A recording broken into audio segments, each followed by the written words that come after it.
Welcome back. Well, it is a little lower for the Nifty now. So 25,921 is where we're at. So we're down around 0.5% at this point. The advanced decline ratio, like we've been pointing out, has been weak from the get-go. So it's not really improved on that front. And from the stocks which are actually losing ground at this point in time include HDFC Life, Bharti Airtel, Sun Pharma, Bajaj Finserv. All of these stocks trading with cuts of anywhere between 1 to 2%. Dr. Reddy's has given up a little bit of its gains, so that stock is just about lower by around 3.8%. But let's now shift focus to the latest in the primary markets. One of India's biggest stockbrokers, Groww's IPO is set to open on November 4th.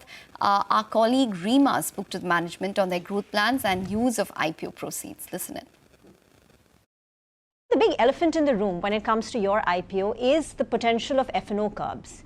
SEBI is reportedly looking at phasing out weekly expiry. But have you done any sort of sensitivity analysis that if there is a 10% drop in the futures and options volume, what will be the impact on your revenues and margins or EBITDA? So what you can look at is the last years. So we had certain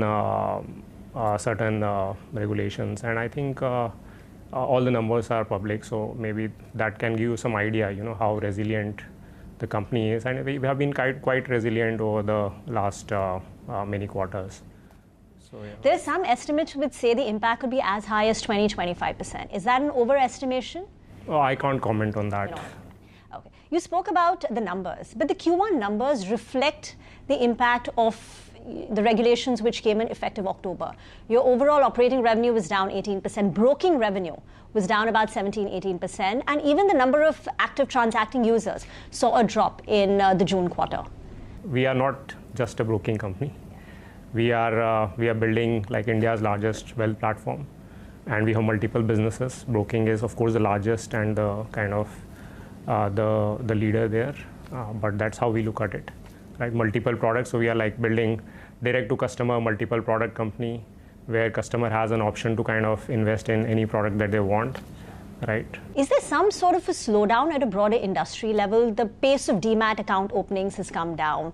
There is that fear of F&O. F&O volumes, cash volumes have also seen a dip. I started investing in capital markets like I think more than 20 years back. And in last 20 years, and of course, like a lot of people have been even longer and so on. And we have seen like ups and downs. So we look at long term, right? India, as I said, like, if India becomes like a developed, from the economy perspective, capital markets will be very large, right? So I think in natural course of kind of this is like a natural, this is the nature of the market, right? So. And these are like, so it goes down and then goes up, goes down. So by the way, from growth perspective, we are still growing, right? Our net customer addition is still kind of, as a platform, have been growing. One of, I think, the priorities for you all appear to be MTF, Margin Trading Facility, because a part of the IPO proceeds are also earmarked for MTF. It's a nascent business. You all started very recently. But it's scaled up quite dramatically. I mean, it's really taken off. In FY25, the MTF book was 600 crore. In Q1, it was 1,000 crore. What is the ramp up that you see for MTF? So before that, I want to explain how the platform works. So as I said, like we have like around 14 million active investors on the platform and so on. And every product that we add that has access to like all the customers, or the other way around, customers get access to like a new product, right? And the adoption curve starts taking. So when we launched mutual funds, we started with 0 customers. So it took, let's say, some time to get to, let's say, 1 million customers or whatever, right? And then when we launched stocks, you already had like a lot of mutual fund investors on the platform. So then the uptake starts happening fast. So growth, then you launch any next product again faster and so on. So that is what I think every product that we launch goes through, like, a very, very sharp adoption cycle. And that is what you are seeing in, you saw in MTF also, as you said, in quarter ending FY25 and Q1 and so on. Actually, tell us the new sources of revenue, the products that you've launched, and which one are you most excited about, or which could be the profit or growth engine for you? So let's talk about these two kind of categories. One is in wealth, for example, we are kind of super excited about one big trend that we have seen is the rise of affluent customers on the platform. So we are democratizing investing in the country. But what happens is, as customers spend more time on the platform, they get affluent category, so they need wealth management solutions.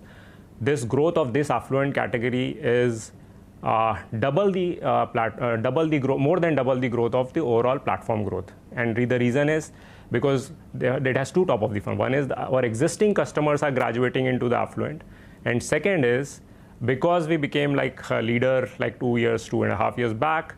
A lot of affluent customers who are existing kind of investors, they started coming on Groww in a large scale. So both of them combined together, the base is growing very, very fast, and the numbers also, again, we have published. We launched commodities recently because we started seeing very, very good demand there and so on.